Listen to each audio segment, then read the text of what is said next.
Listo, ya, vamos a iniciar nuestra actividad, ¿de acuerdo? El tiempo es bastante apretado. Voy a compartir pantalla.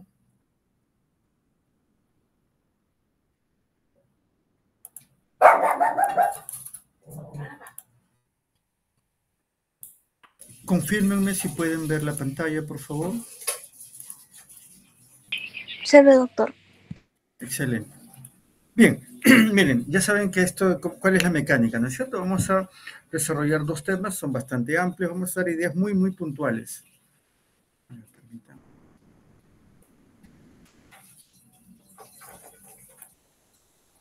Ya está, vamos a ver, vamos a empezar. Igual, si alguien quiere intervenir, por favor, levanta la mano e interviene. Vamos. Entonces vamos a ver dos temas, el sistema nervioso y el sistema endocrino. Vayamos directamente con el sistema nervioso. Bueno, aquí lo primero que hay que recordar, jóvenes, es que el sistema nervioso se va a dividir en dos grupos, ¿no? El sistema nervioso central y el sistema nervioso periférico. Se llama central porque está en la línea media. Cuando nosotros hablamos del sistema nervioso central, son aquellos órganos, estructuras que se encuentran en la línea media. Ustedes tracen una línea media por la mitad de una persona, todo lo que se ubica en esa línea, eso se llama sistema nervioso central. Y luego tenemos el sistema nervioso periférico, que es lo que está fuera de esa línea.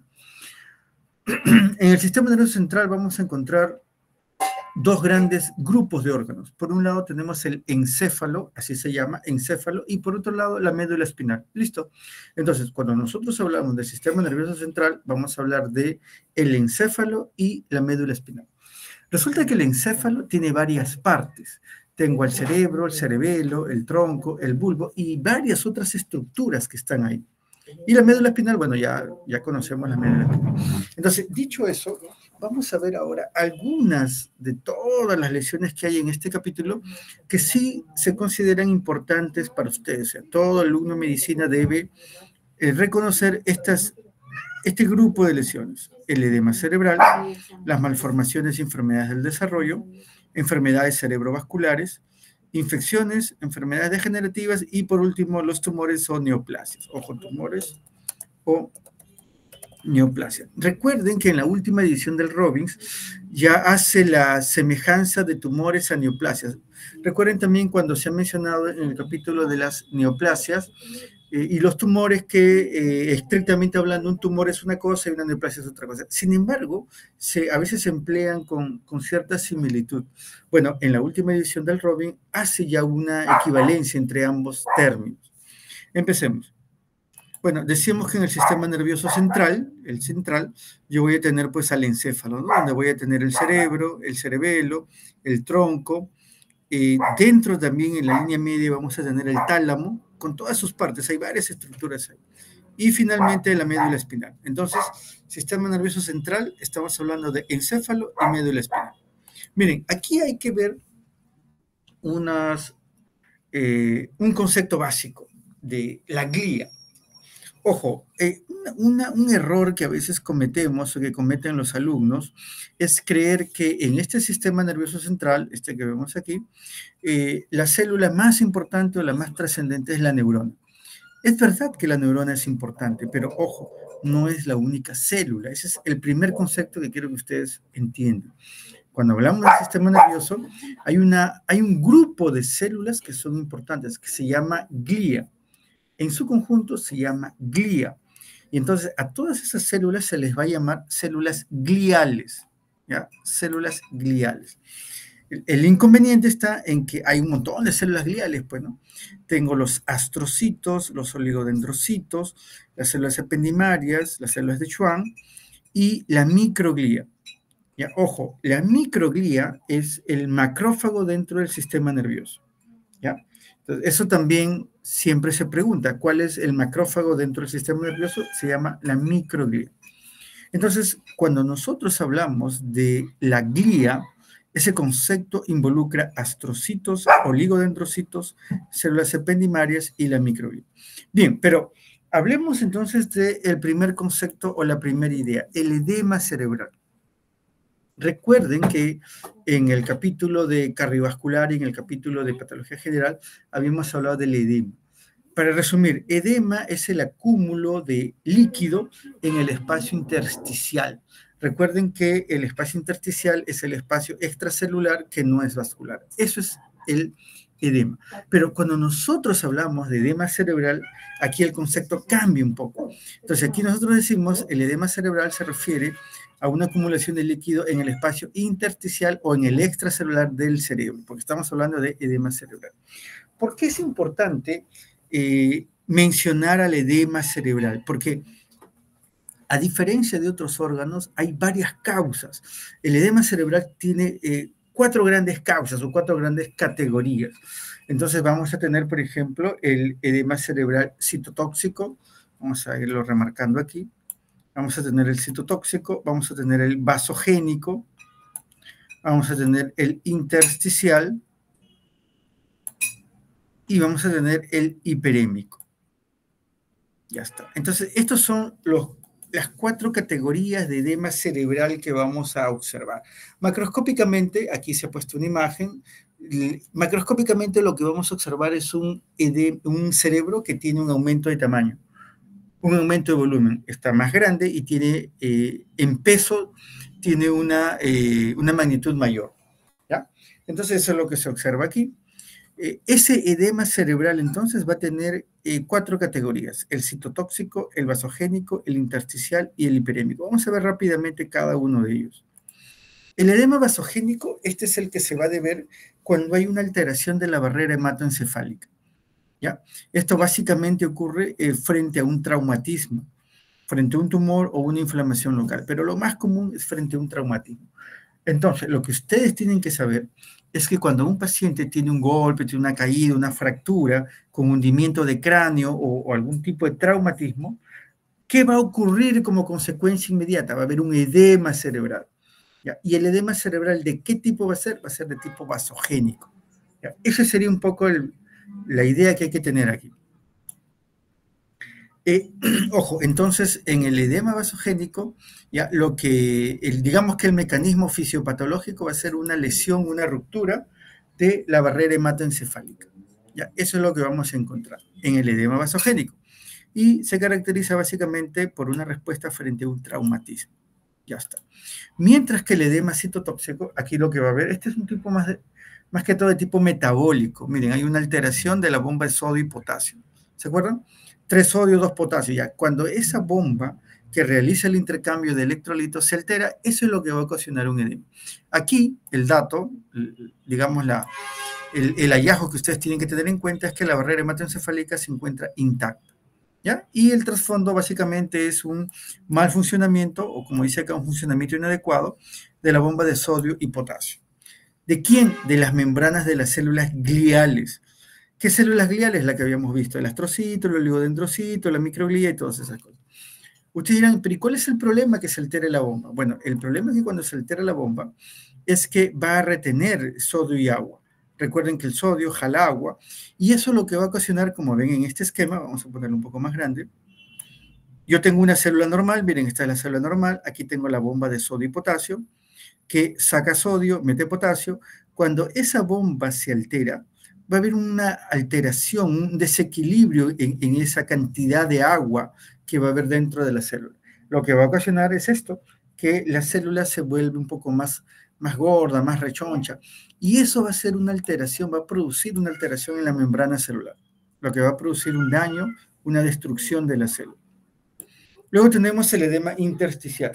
Aquí lo que va a ocurrir básicamente es por una trasudación de líquido. Recuerden cuando hablábamos de las presiones, de la presión hidrostática, que cuando aumentaba la presión hidrostática el líquido podría pues trasudarse es el término, ¿no? O ir de un lugar a otro. Esto básicamente se debe en una hidrocefalia obstructiva, ¿ya? Aquí también va a haber una ruptura o una alteración de la barrera hematoencefálica. Y finalmente tenemos el edema osmótico. Este también tiene que ver, sobre todo, por ejemplo, con pacientes que tienen una hipertensión arterial. ¿Ya? Entonces, eso digamos que serían los 4 tipos de edema. ¿De acuerdo? Hasta aquí, jóvenes, ¿alguna pregunta? No, doctor. ¿Todo claro? Bien, continuemos. Ya está. Ahora vayamos a ver las malformaciones congénitas del sistema nervioso. Aquí he puesto unas fotos un poco estimulantes, ¿no? Esto es para cuando su sobrino no quiera comer, mira, así te vas a quedar, ¿no? Estas son imágenes, obviamente, bastante significativas de las malformaciones más groseras, ¿no? Más, digamos, más extremas que hay dentro del sistema nervioso. Empecemos. Tenemos la anencefalia. ¿Ya? Anencefalia, como su nombre lo indica, A es sin, encefalia sin encéfalo, es la falta del encéfalo. Generalmente cuando falta el encéfalo también falta el cráneo y eso se llama acrania. Esto, ¿cuál es digamos, el mecanismo? ¿Por qué ocurre? Porque hay una falta del cierre del neuroporo o de la pared anterior del neuroencéfalo. Recuerden que cuando uno es embrión, la parte del sistema nervioso es un tubo. Entonces, si este tubo no se cierra adecuadamente, vamos a tener este tipo de lesiones. Obviamente, como ven acá, esto es incompatible con la vida, ¿ya? Y se sospecha desde la vida intrauterina, ¿ya? Actualmente, estos diagnósticos se hacen intraútero. Cuando ustedes lleven la parte de ginecobstetricia van a ver que una de las condiciones necesarias que debe tener una gestante en el primer trimestre, es decir, cuando empieza la gestación, es que se realice una ecografía para justamente ver que no hayan este tipo de alteración. Entonces, una de las primeras malformaciones que hay que ver es la anencefalia, que es cuando falta el encéfalo. Aquí pueden ver una imagen. Felizmente la anencefalia no es muy común. ¿Ya? Lo que sí es más común es una alteración que tiene que ver con la falta de ese cierre del tubo neural, pero en la región posterior inferior de la región dorsal, de la columna. A eso se llama espina bífida. ¿Ya? Entonces, ¿qué está ocurriendo aquí? Bueno, igual que no se cierra el tubo neural a este nivel, a nivel de la región dorsal inferior. Por lo tanto, queda expuesto toda la médula espinal. A veces queda expuesta solamente la médula, pero con meninge, como dice acá, espina bífida, que oculta el meningocele, o a veces se expone completamente todo, se expone tanto la médula espinal como las meninges. Eso se llama mielomeningocele. ¿Ya? Entonces, ese es otro tipo de trastorno que nosotros vemos a nivel del tubo neural. Aquí vemos otra característica que es el meningocele, que es la salida de la meninge. Luego vamos a ver qué es la meninge. Miren aquí, por ejemplo, es una falta la pared posterior no se cierra adecuadamente y por lo tanto las meninges protruyen, se prolaxan, se salen, se vierten y vemos estas imágenes. A eso se llama meningocele, que puede ser solamente la meninge o puede ser también ya, como vemos aquí, estructuras del sistema nervioso. Eso se llama meningoencefalocele. ¿Ya? Aquí vemos otra imagen de un mielomeningocele. Otras imágenes donde, además del defecto del cráneo, porque tiene que haber un defecto del cráneo, hay una eversión, hay una protrusión de tanto las meninges como el encéfalo. Eso se llama encefalocele. Otra malformación común, sin embargo, que ahora ya se observa con menor frecuencia, es la hidrocefalia. Esto, para resumirlo, es así. Nosotros tenemos dentro del sistema nervioso central unos espacios que se llaman ventrículos. Hay los ventrículos laterales, que son dos, hay un tercer ventrículo y hay un cuarto ventrículo. ¿Qué cosa es eso? Son espacios que hay dentro del encéfalo, dentro del cerebro. Entonces, ustedes recuerden neuroanatomía. Cuando ustedes han hecho neuroanatomía, les han explicado y ustedes lo han podido ver, que dentro, en la parte central y de en medio del cerebro hay unos espacios, hay unos huecos, unas cavidades. Esas cavidades se llaman ventrículos. Tengo los ventrículos laterales, que son dos, tengo el tercer ventrículo y tengo el cuarto ventrículo. Revistiendo esos ventrículos, nosotros vamos a tener un epitelio. Ese epitelio lo que va a hacer es va a formar el líquido cefalorraquídeo. ¿De acuerdo? Ese epitelio y esas células que forman el líquido cefalorraquídeo se llaman plexos coroideos. ¿de acuerdo? Entonces, los plexos coroideos es un conjunto de células que tienen la función de formar el líquido cefalorraquídeo. ¿Ya está? Entonces, pero ese líquido cefalorraquídeo discurre por todos estos espacios. Hay comunicaciones entre los ventrículos laterales, el tercer ventrículo, el cuarto ventrículo y la médula espinal. Entonces, el líquido cefalorraquídeo discurre por todas estas cavidades. ¿Qué es la hidrocefalia? Cuando esa circulación se ve alterada. ¿Por qué? Por una obstrucción. Entonces, imaginen que el líquido ya no puede discurrir adecuadamente de los ventrículos laterales al tercer ventrículo o no puede discurrir al cuarto ventrículo. Entonces, si yo tengo una obstrucción a este nivel, este líquido cefalorraquídeo se va a seguir produciendo y entonces va a empezar a haber la distensión del encéfalo. Ojo, un dato muy importante es que esta distensión, como ustedes ven aquí, ojo, esta imagen es real, no es un Photoshop, ni es un alien, ni nada, es una imagen real. Esto es una hidrocefalia, ya no se ve en tantos casos como esto. La pregunta es, ¿por qué es posible? Pregunta para el auditorio, ¿el cráneo en un adulto es una estructura que se puede expandir? No, si me la recuerdo, los bebés todavía tienen que juntarse todas las placas. Claro, o sea, ojo, en un adulto no es viable, no es posible que yo encuentre esta imagen que ustedes ven acá. O sea, esta imagen en un adulto es imposible. ¿Por qué? Porque en el adulto nosotros tenemos los huesos de nuestro cráneo ya fusionados, ya están juntos, ya están unidos. Pero en un niño, en un recién nacido, como vemos esta imagen, recuerden que los huesos del cráneo todavía no están unidos, no están fusionados, no están juntos. Y están unidos y delimitan unos espacios. Ese espacio entre los huesos del cráneo se llama fontanela. ¿Han escuchado hablar de la fontanela? En algunas partes de nuestro país le llaman la mollera. No sé si ustedes han escuchado hablar de eso. ¿Les suena? No he escuchado el nombre mollera, pero sí recuerdo las fontanelas. Claro, por ejemplo, yo soy de Chincha.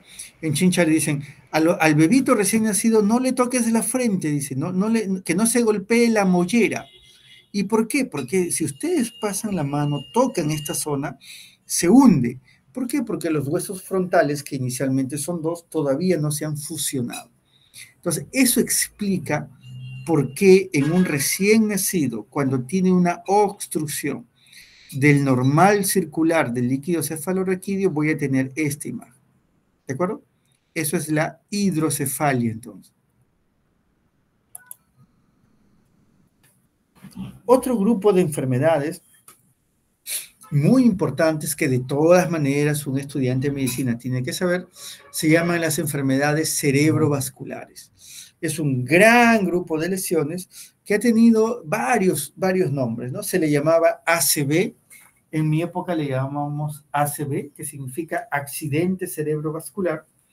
Luego el término no era el muy adecuado, ¿no? Accidente, como que no era apropiado. Luego cambió y se le denominó DCV, que era desorden cerebrovascular. Pero también la palabra desorden como que no va, ¿no? Entonces se ha nuevamente ahora denominado SB, que es enfermedad cerebrovascular, aunque también hay otra denominación que hace referencia al SB, pero más que enfermedad, como evento cerebrovascular. Bueno, cualquiera de esos nombres, lo que hace referencia es una alteración, sobre todo de tipo vascular. Por eso acá está el polígono de Willis.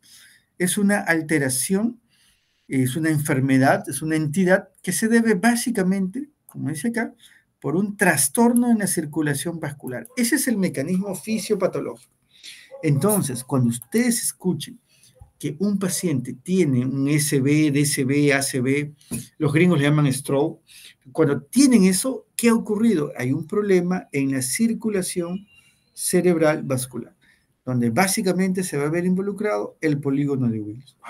Ahora, ese SB, aquí tenemos un poquito de epidemiología, puede ser un proceso agudo, hay signos y síntomas característicos. Los signos y síntomas va a depender básicamente de la región que se ve afectada. ¿Ya? Recuerden que el flujo sanguíneo, para que ocurra un SB, tiene que ser de menos de 30 centímetros cúbicos por cada 100 gramos de tejido cerebral. Esa isquemia, esa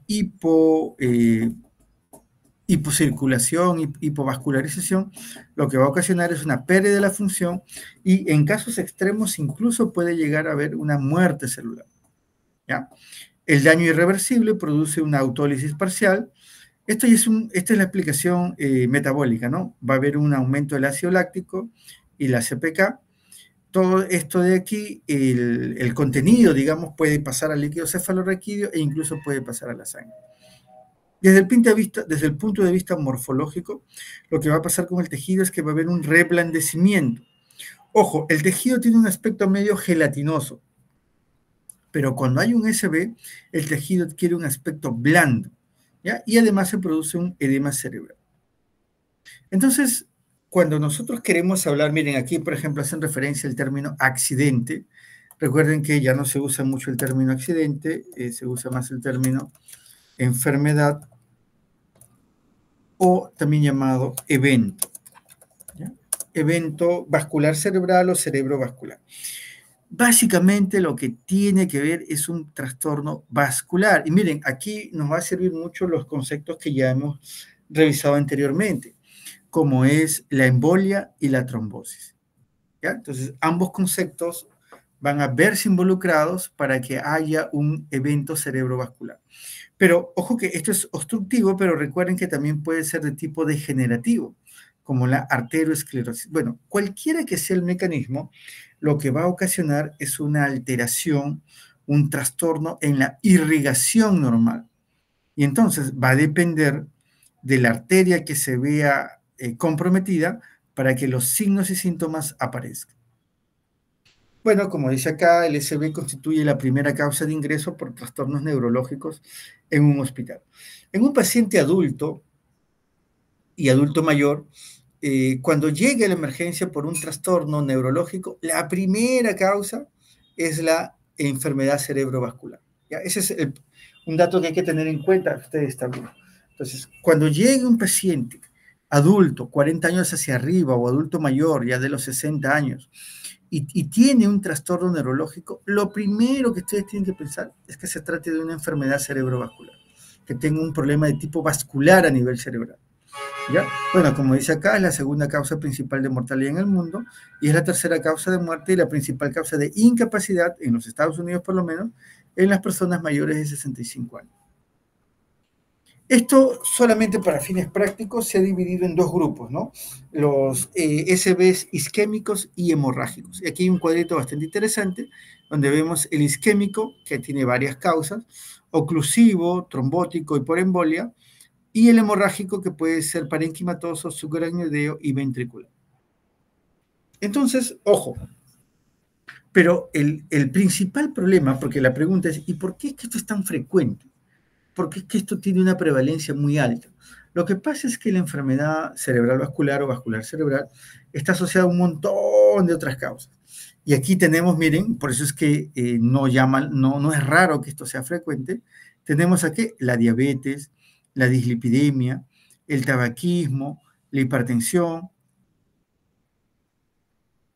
Todo esto va a tener un efecto sobre el endotelio. Y recuerden que cuando yo tengo un daño endotelial, voy a enfermar, voy a dañar ese endotelio y eso va a ocasionar una disfunción endotelial. Y esto, paradójicamente, va a ser un feedback, va a ser una especie de rebote, ¿no? Va a ocasionar más trombosis y más arteriosclerosis. Aquí decíamos que si queremos clasificar los eventos cerebrovasculares o las enfermedades cerebrovasculares, vamos a dividirlo en dos grupos, ¿no? El isquémico y el hemorrágico. El isquémico, entonces, como consecuencia de la oclusión de un vaso sanguíneo intracraneal. Bueno, eso hasta aquí, ¿no? Una oclusión de un vaso sanguíneo. Ese es, digamos, el mecanismo fisiopatológico más importante en una enfermedad cerebrovascular de tipo isquémico. ¿Ya? Aquí tenemos, por ejemplo, las trombosis, la embolia, y algo que se llama el ataque transitorio isquémico, o los infartos lacunares. Se llama infarto lacunar porque son infartos pequeñitos. Son vasos muy pequeñitos que se van a ver alterados. Pero ese es el isquémico. La otra parte, el otro tipo, es el hemorrágico. Y obviamente, como su nombre lo indica, lo que va a haber es una alteración, va a haber una solución de continuidad de la pared del vaso sanguíneo. Eso es lo que vamos a encontrar básicamente. ¿Y cuál sería el mecanismo fisiopatológico? Bueno, la ruptura de un vaso. ¿Está?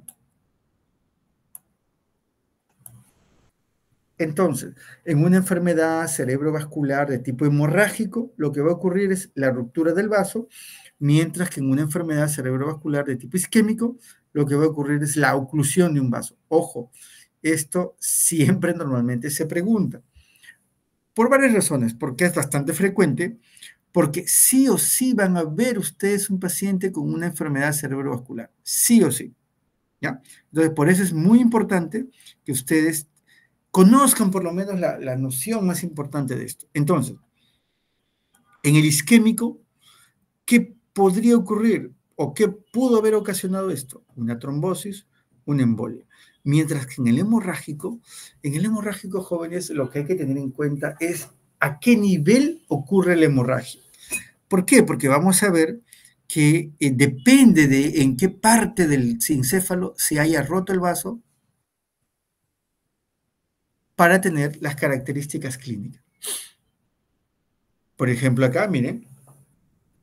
Entonces, esto de la enfermedad cerebrovascular de tipo hemorrágica me puede conllevar a este otro término, esta otra denominación que se llama hemorragia cerebral.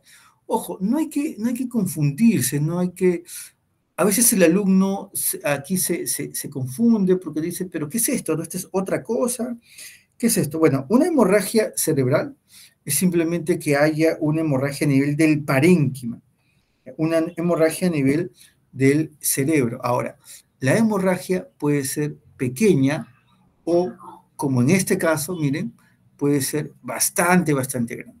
Entonces, ¿qué cosa es en buena cuenta una hemorragia cerebral? Es un cuadro neurológico resultante de la ruptura de un vaso intracraneal. ¿Ya? Es como consecuencia de la ruptura de un vaso intracraneal. Ya, algunos datos clínicos. Generalmente es de instalación brusca. O sea, generalmente esto es algo abrupto, de improviso. ¿Ya? ¿Y cuál es el problema? ¿Cuál es la preocupación? Miren, ocurre con frecuencia en pacientes hipertensos. ¿Cuál es el problema actualmente, no solamente en Estados Unidos, sino en el Perú? Que este tipo de patologías, estoy hablando de la hipertensión, la diabetes, cada vez es bastante, bastante más prevalente. Es decir, cada vez vamos a tener más casos de esto. Entonces, miren, dense cuenta, vayan concatenando los conceptos, ¿no? Entonces, ¿qué quiere decir esto? Mira, cada vez va a ser más frecuente que hayan pacientes diabéticos. Cada vez va a ser más frecuente que hayan pacientes hipertensos. Entonces, recuerden que cuando un paciente es diabético, tiene una alta probabilidad de hacer una glomerulonefritis, una glomerulopatía, como habíamos visto la semana pasada. ¿Qué más va a ocurrir? Va a haber un trastorno de tipo endocrino que vamos a ver más adelante. ¿Y qué más va a ocurrir? Miren, va a haber enfermedades cerebrovasculares.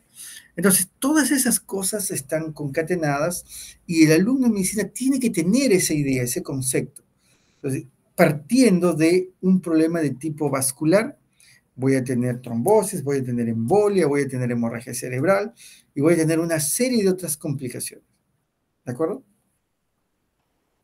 Aquí vemos un poco la etiología de la hemorragia cerebral. Aquí está, miren, hipertensión arterial a la cabeza.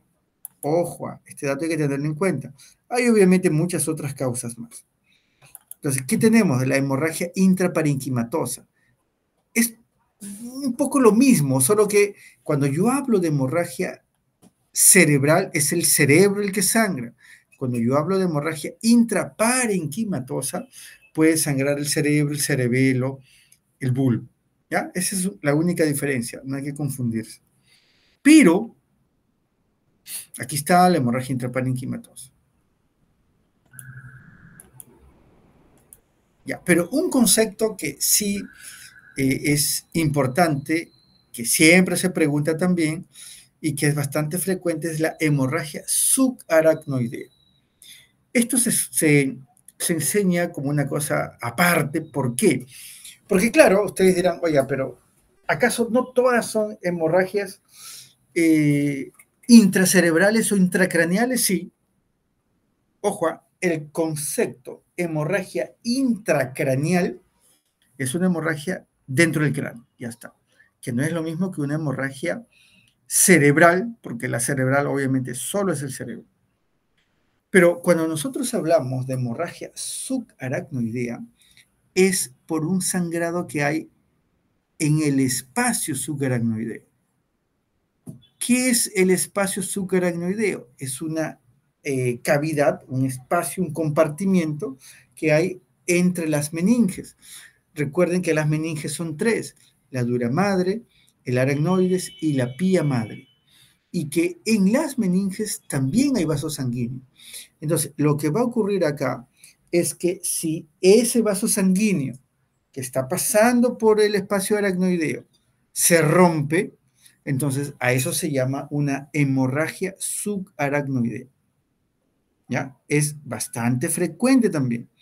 Entonces, ¿qué viene a ser una hemorragia subaracnoidea? Es un cuadro clínico que se produce por la extravasación de sangre en el espacio subaracnoideo. ¿Ya? No hay que confundirse con una hemorragia cerebral, por ejemplo, que no es lo mismo. ¿Ya?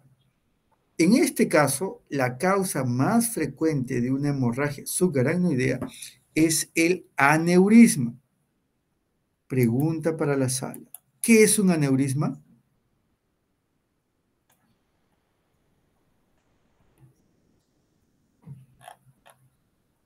Si ¿Alguien mal no recuerda? recuerdo, era cuando los vasos se protruían hacia el exterior, se dilataban. Ya, es una dilatación. ¿De quién? ¿De qué vaso? De las arterias principalmente. Así es, de la arteria. ¿Ya? Ojo, la hemorragia subaracnoidea. Miren, hay que hacer la secuencia lógica. Entonces, la enfermedad cerebrovascular, volvamos a la enfermedad cerebrovascular, tenía que ver con la hipertensión, era más frecuente en los adultos, ¿sí? ¿Ya? Mientras que la hemorragia subaracnoidea tiene que ver o tiene como causa más frecuente el aneurisma. ¿Qué era un aneurisma? La dilatación anormal y persistente de una arteria. ¿En quiénes eran más frecuentes los aneurismas? ¿En los jóvenes o en los ancianos? ¿En los ancianos no era? No sé, pregunta. A ver, su compañero dice en los ancianos. ¿Qué opinan los demás?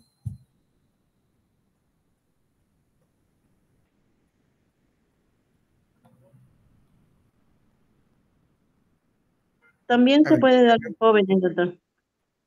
ya, también en jóvenes, pero ¿en quién es más frecuente un aneurisma? Los adultos mayores. En los adultos mayores, dice Paola. A ver, llamemos Said Rivera. ¿Se encuentra?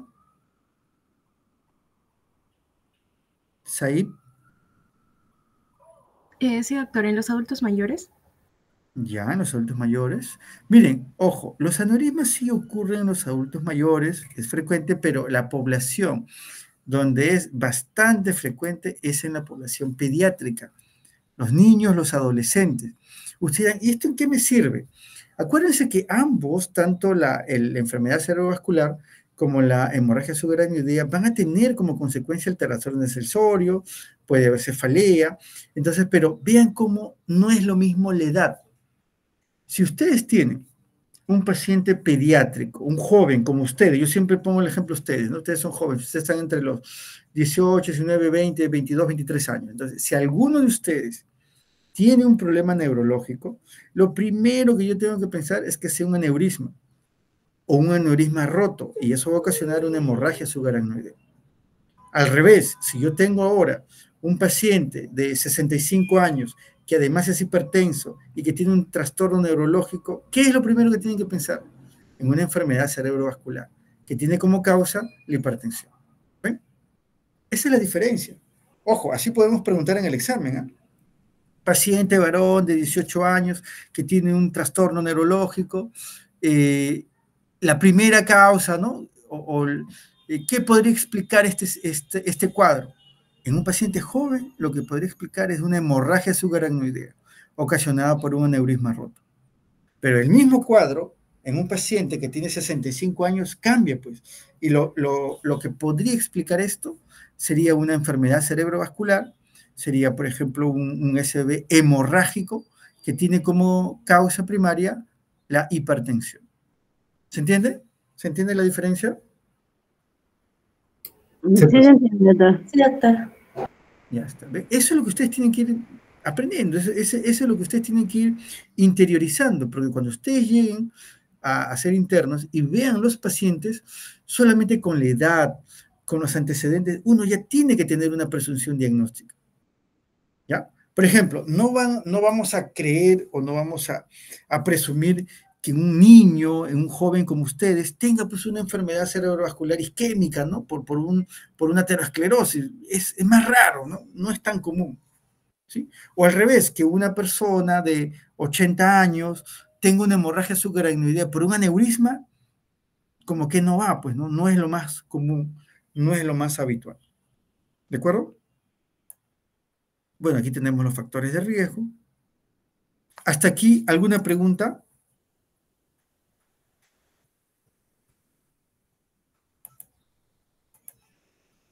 ¿Preguntas?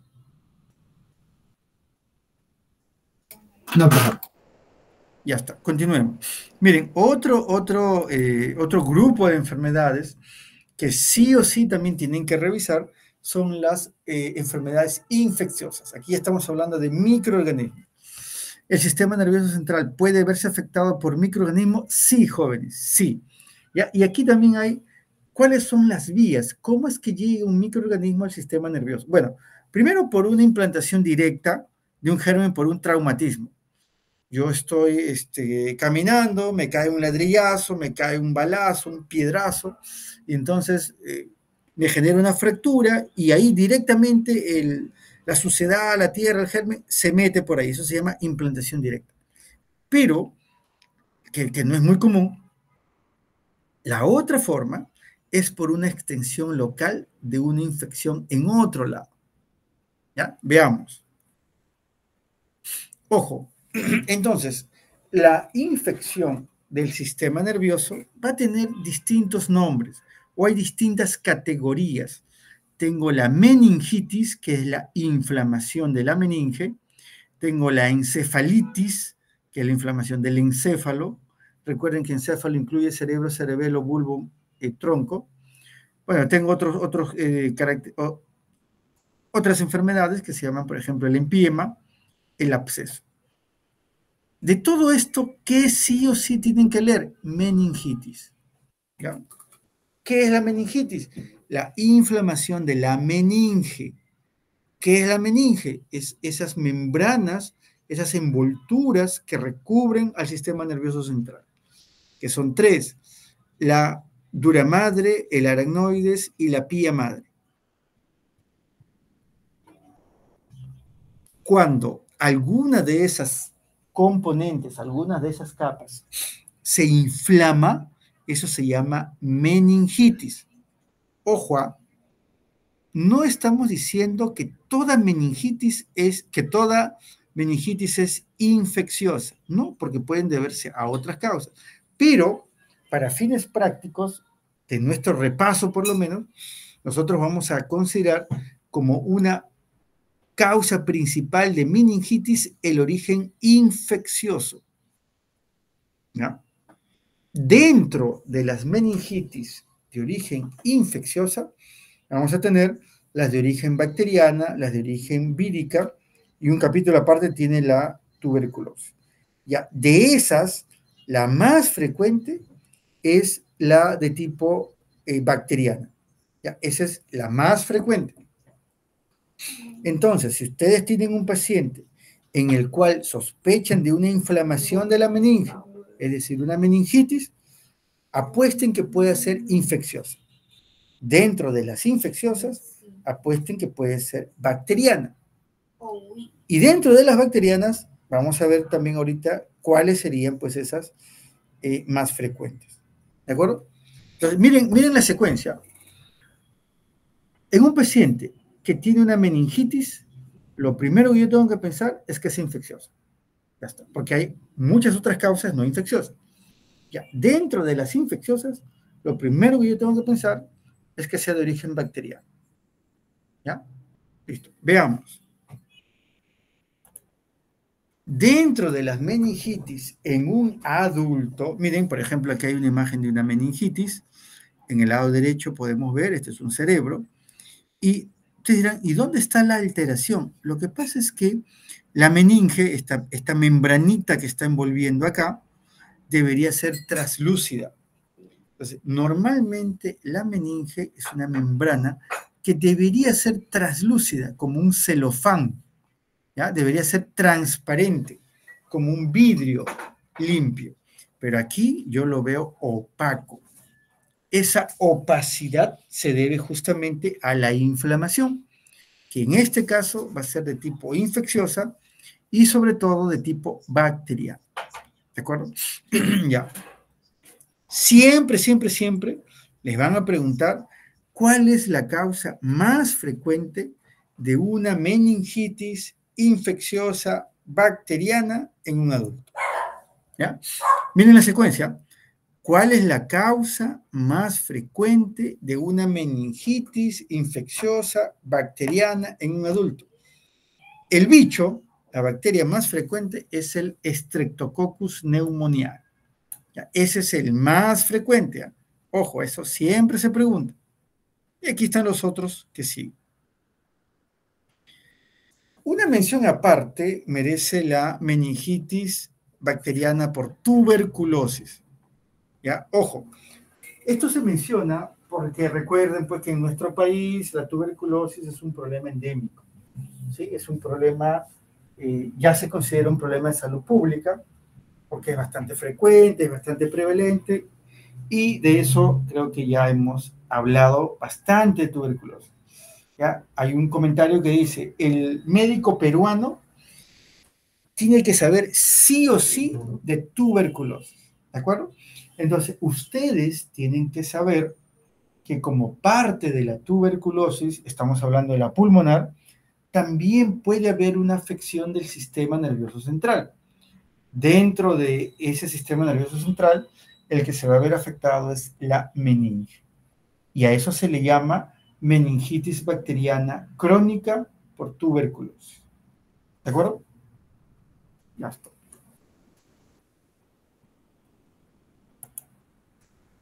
Bueno, a veces hay algunos microorganismos que van a producir una inflamación de origen infecciosa, pero que ya va a ser un poco más agresivo, un poco más intenso. Y lo que va a producir es un daño en el tejido, en el parénquima cerebral, que va a ocasionar una destrucción muy grande. A eso se llama absceso cerebral. ¿Ya? ¿Qué es un absceso cerebral? Es un daño en el parénquima, en este caso cerebral, miren como aquí, que es muy grande y que en este caso va a producir una necrosis, se va a morir, va a haber una necrosis del tejido cerebral. Pregunta, a ver, que también puede ser que también puede ser pregunta de examen. Permítame un instante.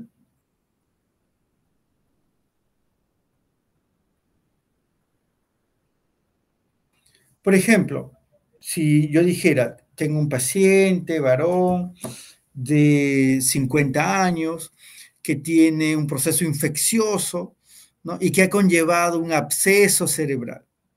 ¿Ya? El paciente fallece, se le hace necropsia y en el tejido vamos a encontrar necrosis.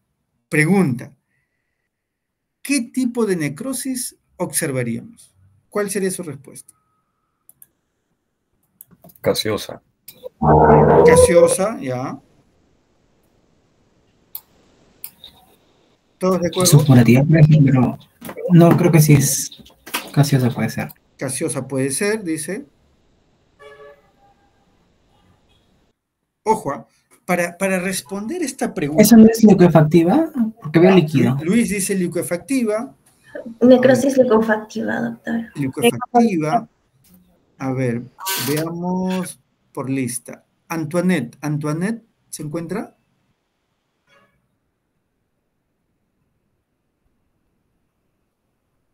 Antoinette se fue. Edith. Edith Vázquez se encuentra. Sí, doctor. Buenas noches. Edith, a ver, mira. Preguntemos de esta forma. Para responder esto hay que hacer el análisis siguiente. Primero, ¿cuántos tipos de necrosis conoces o cuáles son las más importantes? Ya, la licoefectiva, la Ya. gaseosa, Ya, a ver, licoefectiva, gaseosa, necrotizante también creo que existía. ya. A ver, mira, a ver. La- Lady Vaquerizo. Sí, doctor. Hola, Lady. A ver, mira, Edith, la pregunta es esta. ¿Cuántos tipos de necrosis conocemos? Edith nos ha dicho la gaseosa y la liquefactiva, me parece. ¿Qué otra necrosis conoces, Lady? ¿O son las únicas dos? Necrosis coagulativa, Ya. necrosis grasosa. Grasa. Ujú. La necrosis. Necrosis grasa. Ya, miren, ojo. A ver, continúa. También hay necrosis hemorrágica. No tanto así. Fibrinoide puede ser. Miren, si la pregunta es ¿cuántos tipos de necrosis conocen? Hay varios tipos, 5 o 6, pero las más importantes, jóvenes, que tienen que recordar son 4. La coagulativa, la licoefactiva, la grasa y la gaseosa. ¿De acuerdo? Ya está. Entonces, si a mí me preguntan, en este cerebro que yo estoy viendo, ¿qué tipo de necrosis va a haber? Yo tengo que tener en mi cabeza 4 opciones. Coagulativa, licoefactiva, gaseosa y grasa o enzimática. Entonces, empecemos por la última. La grasa o enzimática, si es que no recuerdan, tiene que ver con las enzimas pancreáticas, generalmente en una pancreatitis. Esto es el cerebro, el páncreas está muy lejos de esto, por lo tanto, necrosis grasa o enzimática no es. Necrosis gaseosa, su compañero mencionaron la necrosis gaseosa. Bueno, la necrosis gaseosa, que deriva su nombre del casium, tiene que ver pues con la presencia de granulomas. No siempre, pero en su mayoría de veces sí. Y que tiene que ver con la TB. ¿De acuerdo? Por lo tanto, esta no sería ese caso. A menos que sea una tuberculosis. Alguien dirá, pero ¿acaso la tuberculosis no puede dar un daño en el cerebro? Sí, pero no da un daño de esta forma. Ya está. Entonces me quedan 2. Me queda la necrosis coagulativa y me queda la necrosis licoefactiva. La necrosis coagulativa era aquella que se debía básicamente por un problema isquémico. ¿Sí? Y el ejemplo más característico era el infarto agudo de miocardio. ¿Sí? Y que recuerden que la característica es que el tejido, hay una preservación de la arquitectura del tejido, hay una pérdida de núcleo y hay una eosinofilia citoplasmática. Y que el ejemplo más característico es el infarto agudo de miocardio.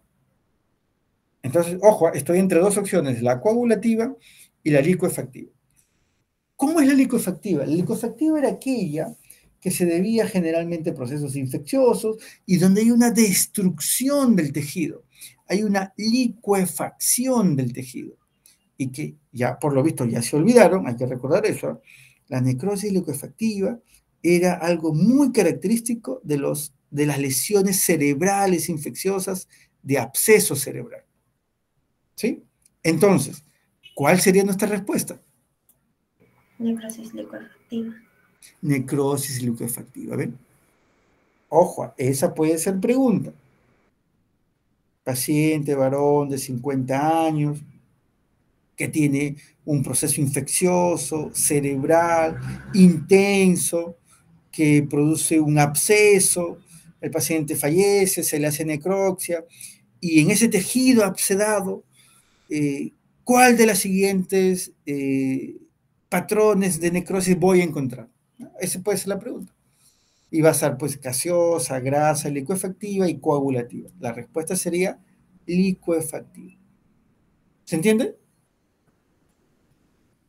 Sí, doctor. Ya, ojo, así va a ser el examen, por si acaso. Así va a ser el examen. Sigamos.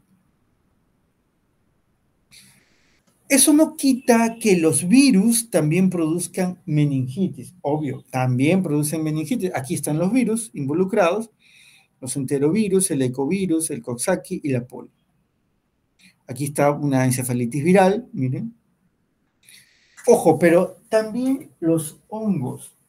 ¿Ya? Recuerden que los hongos son unos microorganismos que sobre todo van a dar o van a comprometer pacientes inmunocomprometidos. ¿Ya? No estoy diciendo que los hongos solo comprometen pacientes inmunocomprometidos, sino lo que estoy diciendo es que comprometen con mayor predilección a estos pacientes que tienen un sistema inmunitario disminuido. Aquí vamos a tener la cándida, el aspergillus, pero hay uno que sobresale, que es el Cryptococcus. ¿Ya? Sobre todo en pacientes inmunodeprimidos, como los pacientes con HIV. ¿Ya? ¿Preguntas? ¿Preguntas hasta aquí?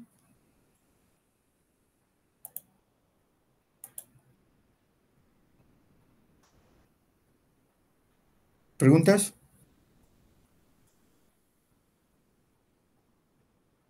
Ninguna por el momento, doctor. Ninguna. Continuemos. Nos queda, 40 minutos ya. Tumores cerebrales. Miren, había puesto estas imágenes porque igual recuerden estos libros son los libros azules de la OMS. Igual los tumores cerebrales, la clasificación va a ir cambiando, pues, ¿no? Esta es la clasificación del 2016. Miren, solo la muestro para que conozcan, ¿no? No es que se tienen que aprender todo esto. Por ejemplo, los tumores, miren, oligodendrogliales, de los oligodendrocitos. Los tumores astrocíticos, de los astrocitos. Acá dice tumores de otros astrocitarios, ¿no? Tumores ependimarios, otros gliomas, tumores del plexo coroideo, y así hay todos los tumores que existen. No les vamos a preguntar, no es necesario que lo aprendan, pero sí, jóvenes, ¿qué tendrían que saber? Aquí hay más, ¿ah? Aquí están todos los otros tumores, ¿no? Los meningiomas, en fin. ¿Ya? ¿Qué sí tenemos que saber? Que los tumores o las neoplasias malignas más frecuentes son los gliomas. ¿Qué significa eso? Que van a ser o de los astrocitos o de los oligodendrocitos o de este grupo. De este grupo es el más frecuente. La incidencia ahí está de 10 a 17 por cada 100.000 personas. Ojo, aquí ya se adelantó esto, ¿no? Recuerden lo que yo siempre les he dicho. Un niñito, un niño, sobre todo los niños, pero también los jóvenes como ustedes, pero un niño en quien haya la sospecha de una neoplasia maligna, lo primero que hay que pensar es que sea un tumor del sistema nervioso. Es bastante frecuente. Ojo, es bastante frecuente. ¿Ya? Un niñito que convulsiona, que tiene un trastorno neurológico, ¿en qué ¿en qué tendría que pensar hasta ahora de lo que hemos mencionado?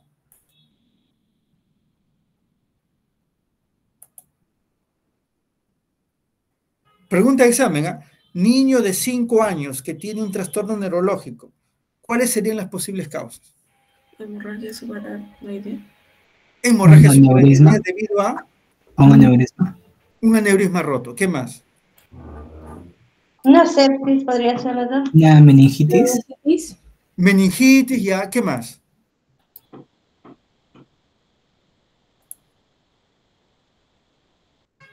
Ah, tumores.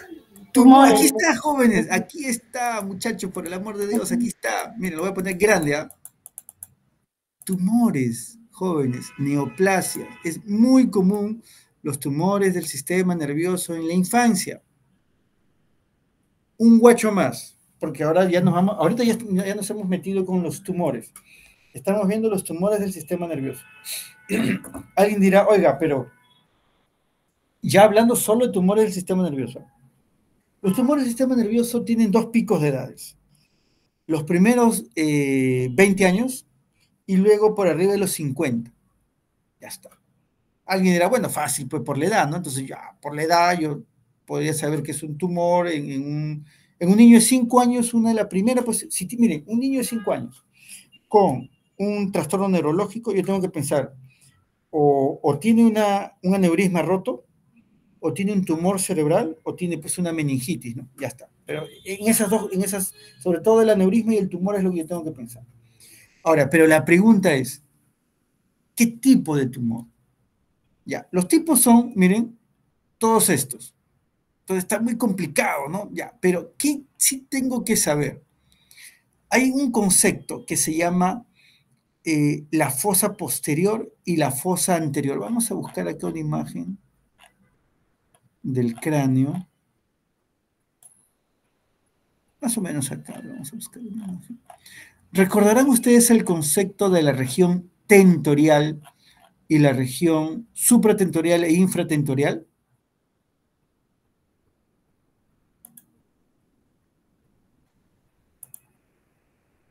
¿Recuerdan esa idea? Creo que no. A ver, vamos a ver. Permítanme un ratito. ¿Prefieres dónde está el cerebelo? La tienda del cerebelo. Es algo que se llama también la tienda del cerebelo. Ya, aquí está la imagen. Miren, vamos a... A ver, vamos a poner acá. Ya, voy a compartir mi pantalla. ¿No? Esto sí es importante que lo sepan. A ver, perdón, permítanme un ratito.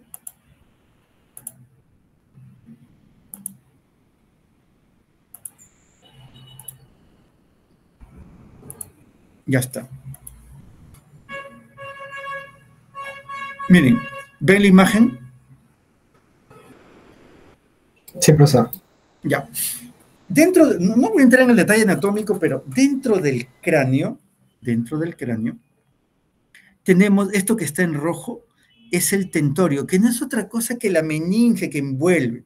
Entonces, yo tengo una envoltura que tiene casi una disposición horizontal, miren. ¿Ven? Todo eso rojo es el repliegue de la meninge, que es como una especie de un primer piso y un segundo piso, o al revés, ¿no? Un primer piso y un segundo piso, ya, como quieran llamarlo. Entonces, todo lo que está por arriba de ese tentorio se llama la región supratentorial. Y lo que está debajo se llama la región infratentorial. ¿Se entiende eso?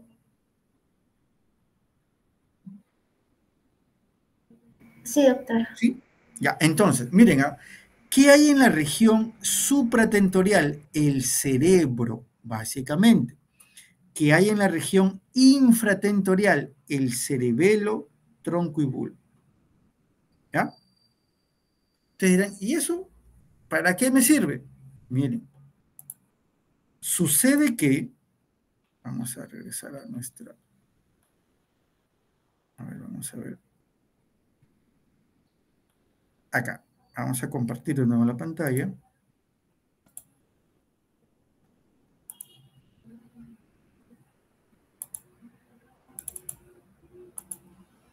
Miren este dato. En los niños, la localización de estos tumores está en la fosa posterior o también llamada región infratentorial. ¿Ya? Entonces, miren todo lo que podemos decir solamente conociendo esta información. Otra vez, un niñito de 5 años que viene por un trastorno neurológico. Miren, así va a ser la pregunta. Un paciente varón de 5 años que tiene una alteración neurológica, en las cuales se sospecha un tumor cerebral o un tumor del encéfalo, ¿ya? Mencione usted cuál sería el más frecuente o cuál es la región afectada. ¿Cuál es la región afectada? La región infratentorial. ¿Qué órgano tengo ahí? El cerebelo. Mientras que en un adulto, miren, ¿qué es lo que se afecta? El hemisferio cerebral. ¿Y dónde está el hemisferio cerebral? En la región supratentorial. ¿Se entiende? Entonces, cuando yo tenga un adulto en el cual sospecho que hay un tumor cerebral, ¿dónde tengo que buscar? Cuando yo le haga una tomografía, miren, cuando yo le haga una tomografía, por ejemplo, este es un adulto. ¿Qué es esto? ¿Qué parte del cerebro es esto?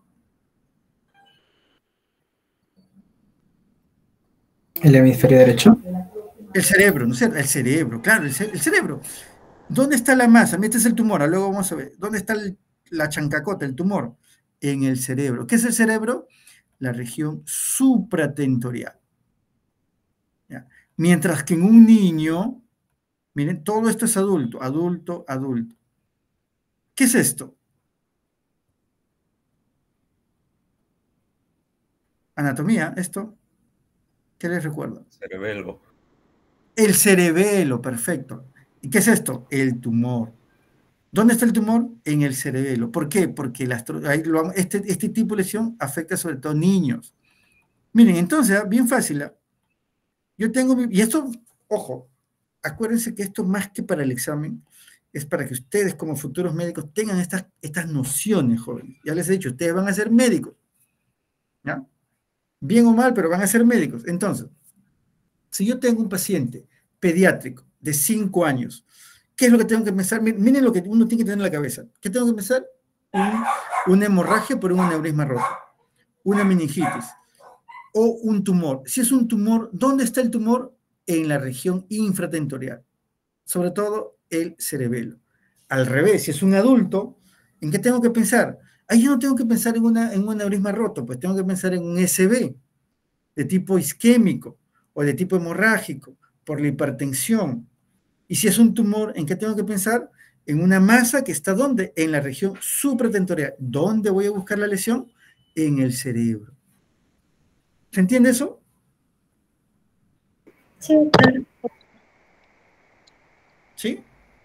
Sí, doctor. Ya. Si alguien tiene dudas, lo repito, ¿ah? ¿Alguien no entendió esa parte? Una vez más, por favor. Sí, por supuesto. Mira, lo que estamos haciendo aquí, Luis, es dar un guacho, o sea, dar algo que le sirva al alumno. O sea, mira, yo no quiero incidir en esto, ¿ya? ¿Sí ven la diapositiva? Sí, Sí, doctor, sí, sí sí. se ve. ¿Ya? ¿Cuántos tumores creen que hay acá? Mire, Cientos, ¿no? Más de 20, tranquilamente. O sea, innecesariamente yo le diría, miren, ¿sabe qué? Tenemos todo esto, ¿no? Porque no se lo van a aprender, pues se van a olvidar. Pero entonces, y miren, y aquí hay más, ¿ah? Ya, entonces, eso no tiene sentido eso. Lo que sí tiene sentido es que ustedes digan, a ver, ¿mi paciente es niño o es adulto? Niño, ya. Si es niño, ya, ¿qué tengo que pensar? Si tiene un problema neurológico, un aneurisma roto, lo primero que tengo que pensar, un aneurisma roto, por lo tanto va a tener una enfermedad ahí hemorrágica. Porque no va a haber, pues, no va a haber una enfermedad de tipo isquémica. Ya. ¿Qué más tengo que pensar? Una meningitis. ¿Ya? ¿En qué otra cosa tengo que pensar? En un tumor, jóvenes. ¿Ya? Siempre que ven un niño con un problema neurológico, algo que tiene que estar en la lista de sus diagnósticos diferenciales es un tumor. ¿Ya? Entonces, cuando ustedes estén como internos, estén en el hospital, ven un niñito, ¿qué les va a preguntar el médico a cargo? A ver, jóvenes, ¿no? Díganme, ¿qué puede tener este paciente? No se queden callados, digan, miren, es un paciente pediátrico, lo que puede tener es que un aneurisma roto. Oh, ¿no? ¿Qué más puede tener? Una meningitis. Y todos van a decir, oh, ¿qué más pueden tener? Un tumor cerebral. Y no solamente con eso, ustedes pueden decir incluso la localización. Y puede decir, y además, entonces, ¿qué hay que hacer? Una resonancia, una tomografía. Y ustedes pueden decir, y además tenemos que buscar la lesión en la región infratentorial, en un paciente pediátrico. Pero en un paciente adulto la figura cambia, pues en un paciente adulto, ¿qué voy a buscar? Una enfermedad cerebrovascular de tipo isquémico hemorrágico que tiene como trasfondo la hipertensión. ¿Ya? ¿Puede haber meningitis? Sí, pero ¿qué más tengo que buscar? Un tumor. ¿Ya? Y el tumor, ¿dónde lo voy a buscar? A diferencia de un niño que lo busco en la región infratentorial, en un adulto yo lo voy a buscar en la región supratentorial. ¿Ahora sí quedó claro eso? Sí, profesor. Ya está. Vamos a ir más allá todavía, miren, porque yo sé que ustedes pueden. Además de eso, vamos a decir cuál sería el tumor. Miren, por lo menos hoy tienen que saber eso. Y ahora, vamos a complicarnos un poquito. Bueno, la OMS clasifica los tumores del sistema nervioso en varios tipos, ¿ya? No olvídense de los nombres, pero el más común era el glioma, ¿de acuerdo? Ya, pero las células gliales, miren, todas estas son las células gliales. Astrocitos, oligodendrocitos, células epidermales nucleares. ¿Cuál va a ser el más frecuente? Los que se deriven del astrocito. ¿Cómo se va a llamar el tumor que se deriva del astrocito? Astrocitoma. ¿Correcto? ¿Sí? Sí, doctor. Ya, pero alguien dirá, oiga, pero lo que acaba en oma no era benigno. Lo que pasa es que esta es una excepción. Eso es pregunta, eso se los vamos a preguntar. Recuerden, cuando uno dice, de la siguiente lista mencione cuál es una neoplasia maligna. Y vamos a poner pues condrosarcoma, adenocarcinoma, todos los que acaban en carcinoma y en sarcoma. Y por ahí vamos a meter, por ejemplo, el astrocitoma. ¿Por qué? Porque ustedes van a decir, como acaba en oma es benigno. No, pues es maligno. ¿Cuál otro es maligno? Linfoma. No hay linfoma benigno, todos son malignos. ¿Cuál otro es maligno? El melanoma. ¿Queda claro? Sí, doctor. Ya, entonces, miren, vamos a ir un poco más allá. Entonces, ya sé que el niñito puede tener un tumor cerebral. ¿Cuál sería, y un adulto, de esos, cuál sería el más frecuente? El astrocitoma. O sea, los gliomas, y dentro de los gliomas, los astrocitomas. ¿De acuerdo? Ya está. Ahora, los astrocitomas se dividen en 4 tipos. 1, 2, 3 y 4. Así nomás, no se rayen, pero es astrocitoma 1, 2, 3 y 4. Resulta que el astrocitoma 4 también se le llama glioblastoma. Astrocitoma 4. Ya está. Entonces, el astrocitoma 4, que es el más agresivo, también se le llama glioblastoma. ¿Ya? Listo. Entonces, miren, rebobinemos. Paciente varón de 50 años que tiene un trastorno neurológico, ¿ya? En donde la sospecha diagnóstica es una neoplasia maligna. ¿Cuál sería el más frecuente? ¿Y dónde estaría la lesión? ¿Qué responde?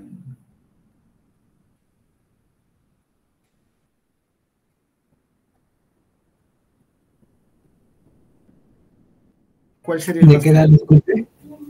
50 El más años. frecuente sería el astrocitoma y Así es. se Y encuentra en vayan la más allá. ¿Cuál de los territorial. astrocitomas? El glial. El 4, que se llama glioblastoma. ¿Y lo van a Ahí. encontrar dónde? En la región En la supratentorial. región supratentorial. Listo, ven, ya está.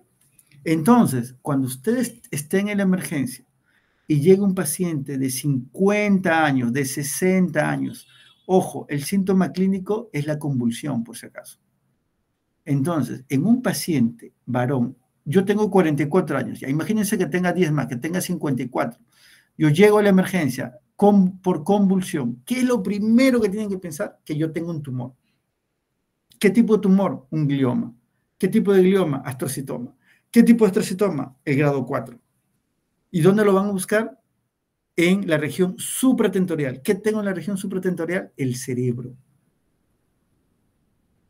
¿Ven?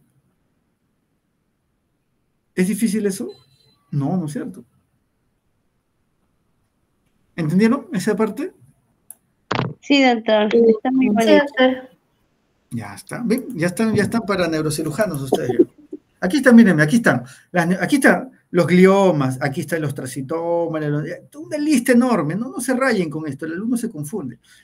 ¿De cuál me tengo que acordar? De este de aquí. Astrocitoma. ¿Ya? Que son de 4 tipos, 1, 2, 3 y 4. El más grave es el 4, que le han puesto de nombre glioblastoma. ¿Sí? Este es el difuso, bueno, este es el 2, este es el 4, miren, grado 4. ¿Ven? Es tremenda chancacota. Aquí está, miren, es el tumor más frecuente en adultos, preferentemente adultos mayores, de 55 a 85 años. Se localiza en el parénquima cerebral. Es de crecimiento rápido. En imágenes se ve como una tumoración de bordes irregulares con anillo periférico. Bueno, entonces miren, facilito, ¿eh? Facilito. Paciente varón de 60 años que llega por una convulsión en cual se sospecha una neoplasia maligna. Diga usted, ¿cuál sería y dónde se ubicaría? Listo, un glioblastoma, que es el astrocitoma grado 4, y se va a ubicar en la región supratentorial. Y miren, ahí está, pues ven. Ya está, facilito. Mientras, y aquí está, miren, tremenda lesión, ¿no? Obviamente este paciente se murió, le han hecho una necrosis y aquí está tremenda chancacota, tremenda masa. Pero, no todos los astrocitomas, porque ¿qué era el astrocitoma? Una neoplasia del astrocito.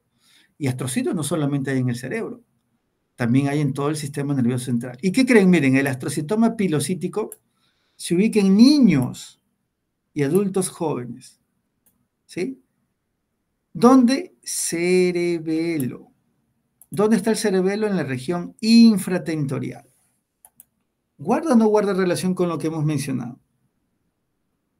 Sí, Sí, guarda. guarda relación. ¿Ven? Facilito, ¿eh? No se complique. Ya está, creo que con eso acabamos los tumores. A ver, esto ya no lo vamos a mencionar. Los meningiomas sí, esto sí, de todas maneras. ¿Qué es un meningioma? Una neoplasia benigna, aunque también puede tener un comportamiento agresivo. ¿De quién? De la meninge. Miren, esta es una imagen del cráneo, ¿ya? De la calota craneana, y miren esta masa de acá. La meninge es esto, ¿eh? La meninge es una telita nada más. La meninge debería ser así. Una imagen como laminar es el concepto, que es como una telita, como una membranita, ¿ya? Pero, ¿qué va a pasar? De esa membranita vamos a tener toda esta masa. Eso se llama meningioma. Para complicarle la vida al alumno de medicina, resulta que los meningiomas son todititos estos, miren, un montón. ¡Bum! Ya está. No nos compliquemos. Meningioma solito, meningiomas secas. ¿Qué es lo que caracteriza el meningioma? Que se crece, pues se deriva de la meninge. En realidad es una lesión benigna, pero ¿cuál es el problema? Que ocupa un espacio. ¿Ya? ¿Y cuál era el problema de un cerebro de un adulto? Que no se puede expander, no se puede distender. El cráneo no se puede hinchar, pues como el abdomen. Entonces, como no se puede hinchar, y miren, el meningioma, la masa ocupa un espacio. Y lo que hace es que el parénquima, en este caso cerebral, se vea rechazado, se vea expulsado, se empuja hacia otro lado. Y esto puede ocasionar un montón de síntomas. Entonces, aquí tenemos una situación donde tengo una lesión que es benigna, porque el meningioma es benigno, que es benigna, pero que por su ubicación y por su comportamiento puede tener una característica clínica agresiva, ¿ya? Aquí está, miren por ejemplo este otro, vamos a poner más grande esto. Vamos a poner en contexto, ¿ya? ¿El mouse lo ven? ¿Ven el mouse? Sí, doctora. Ya, Sí, esto se es ve. adelante, esto es atrás, a la derecha es adelante, a la izquierda es atrás, esto es arriba, esto es abajo. Aquí donde está el puntero ahora, esto es mi cerebelo. Esto que está aquí, esta membrana, es la meninge.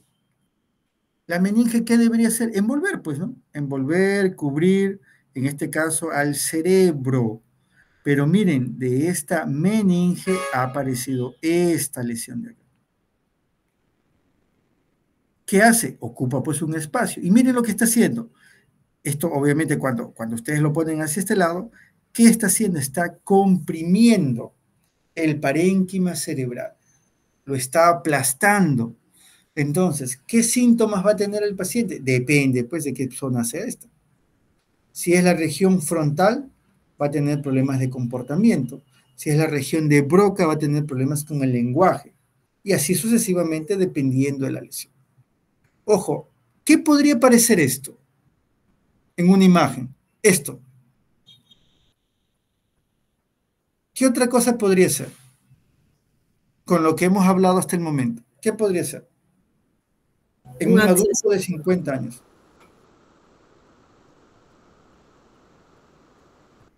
¿Qué podría ser? tumor cerebral, Ya, ¿cuál? Pues un adulto de 50 años, ¿cuál podría ser? glioblastoma, Exacto, un astrocitoma 4 o un glioblastoma. Pero miren, ya estamos haciendo un poquito más de diferencia. El borde aquí es, miren, irregular. ¿Ya? Mientras que aquí,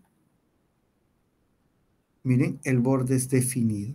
O sea, ojo, con esta imagen, en un adulto de 50 años, una posibilidad diagnóstica es que sea pues un astrocitoma, ¿no? Un glioblastoma, que es el astrocitoma grado 4. Pero no es seguramente por las características clínicas, porque acuérdense que el astrocitoma tiene un inicio muy corto, es una lesión muy agresiva, los síntomas son muy agudos o no de mucho tiempo, mientras que esto es una lesión que tiene un crecimiento muy lento, miren, los bordes son definidos y tiene otras manifestaciones clínicas. ¿De acuerdo? A esa lesión se le llama meningioma. ¿Ya? Meningioma. Otro dato, otro guacho que hay que tener en cuenta es la metástasis cerebral. ¿Ya? Ojo, más frecuente que una tumoración propio del cerebro es una metástasis. ¿Cómo? Oiga, ustedes van a decir, oiga, pero ¿no acabo de decir que lo más común es que sea un astrocitoma? Sí, pues, pero ese es cuando el tumor se origina en el propio encéfalo. Pero lo más común es que sea una metástasis cerebral. Es decir, que la lesión venga de otro lado. ¿Ya? Eso se llama metástasis cerebral. La otra pregunta es, ya, cuando la lesión viene de otro lado, ¿cuál es ese otro lado? ¿Me entienden? O sea, ¿qué es una metástasis cerebral? Cuando aquí, como por ejemplo esto, cuando en mi cerebro yo tengo una neoplasia, ya está, pero que no se origina en el cerebro, sino se origina en otro lado. Bueno, ¿cuál es ese otro lado? Bueno, lo más común es que ese otro lado sea pulmón, luego que sea mama. ¿Ya? ¿Se entiende esto, más o menos? Sí, doctor. Ya está. Finalmente, creo que vamos a llegar justo solo con esto. Endocrino ya no lo vamos a poder. Bien, entonces, y finalmente vamos a ver las lesiones del sistema nervioso periférico. Aquí también la lista es enorme, solamente voy a mencionar dos, o uno, el schwannoma, y lo voy a mencionar porque lo hemos visto en la práctica, ¿ya? Todos ¿ya han hecho la práctica de sistema nervioso todavía? Los de mi grupo ya lo hemos hecho, los otros grupos ya lo han hecho todavía.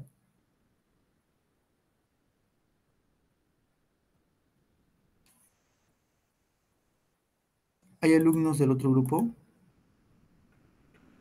Sí, doctor. ¿Ya hicieron? Said, ¿ya hiciste la práctica de schwannoma? Sí, doctor, la semana pasada. Excelente. Entonces, los alumnos de mi grupo también. Entonces, hablemos concretamente. ¿Qué cosa es y qué es lo que voy a encontrar? Para empezar, es una lesión del sistema nervioso periférico. Eso es lo primero que tienen que tener en cuenta. Todo lo que hemos visto hasta ahora, tanto el astrocitoma como el meningioma y todas las lesiones que acabamos de ver, las hemorragias y todo esto, son lesiones del sistema nervioso central. ¿Qué significa el sistema nervioso central? De los órganos que están en la línea media. Este es del sistema nervioso periférico. ¿Qué significa esto? Que está pues por fuera de la línea media. Ya, aquí, ¿cuántas lesiones hay? Hay un montón de lesiones. Pero la única que vamos a mencionar es el schwannoma. ¿Qué es el schwannoma? Una neoplasia que se origina en las células de Schwann. ¿Qué hacían las células de Schwann? ¿Se acuerdan? Producían la vaina de mielina. Produce la mielina. ¿Para qué servía la mielina? Aumentar la velocidad de conducción del impulso nervioso. Así es, para aumentar la velocidad de la conducción en el impulso nervioso. A medida que más mielina tenga, el impulso nervioso va a viajar más rápido. Cuando poca mielina tiene, el impulso nervioso va a viajar más lento. Por eso hay una enfermedad que se llama la enfermedad desmielinizante.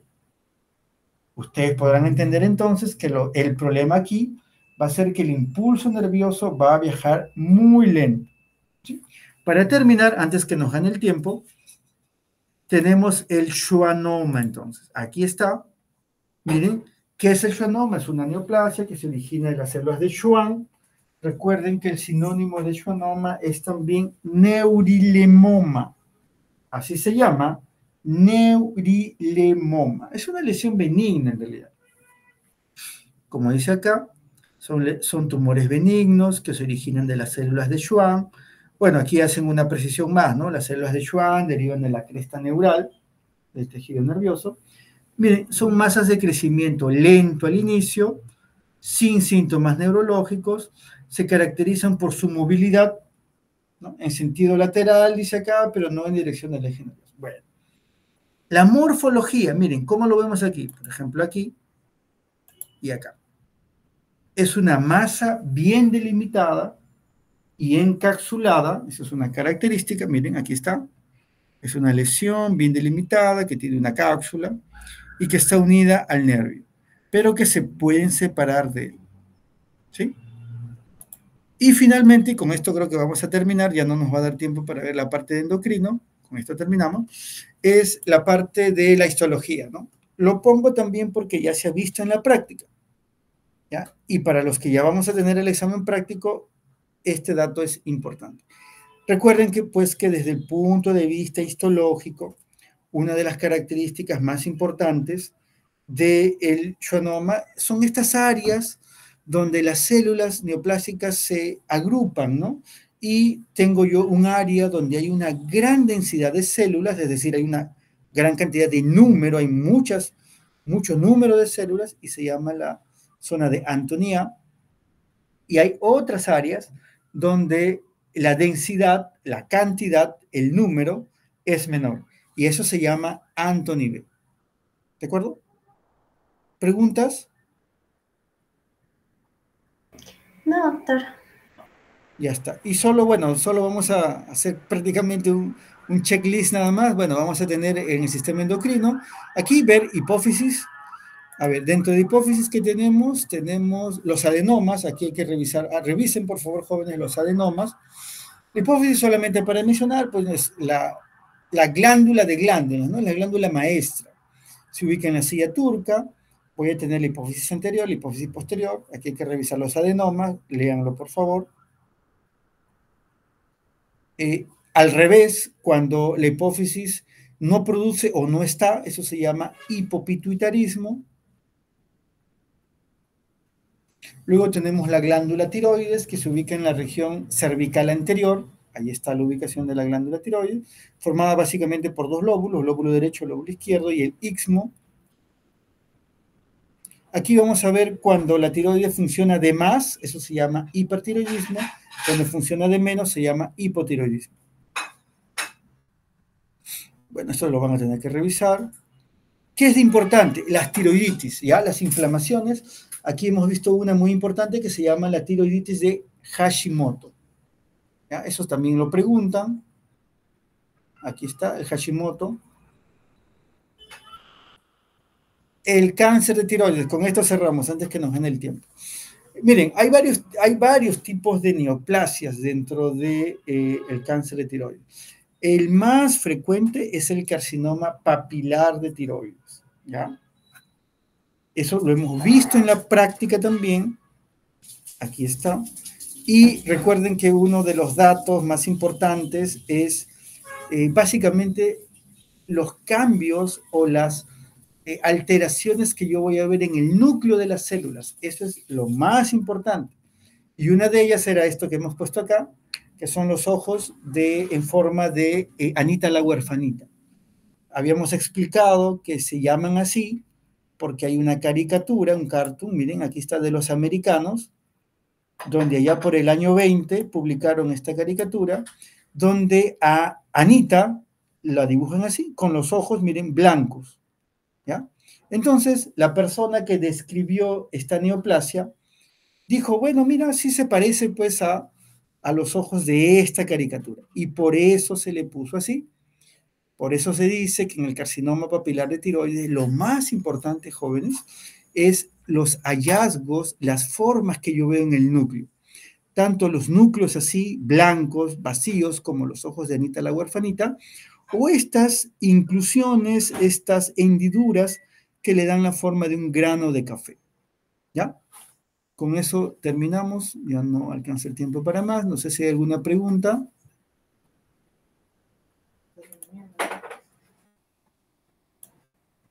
¿Preguntas, jóvenes? Doctor, disculpe, ¿la PPT lo puede pasar al Sí, por delegado? supuesto. El PPT lo voy a alcanzar al delegado Orihuela y a través de él para que llegue a usted. Pero todo está en los libros, ¿ah? O sea, nada de lo que hemos mencionado está fuera de los libros. ¿De acuerdo? Está bien, doctor, gracias. Gracias. Muy bien. ¿Alguna pregunta, jóvenes, para ya dar por terminada? Nos quedan 2 minutos.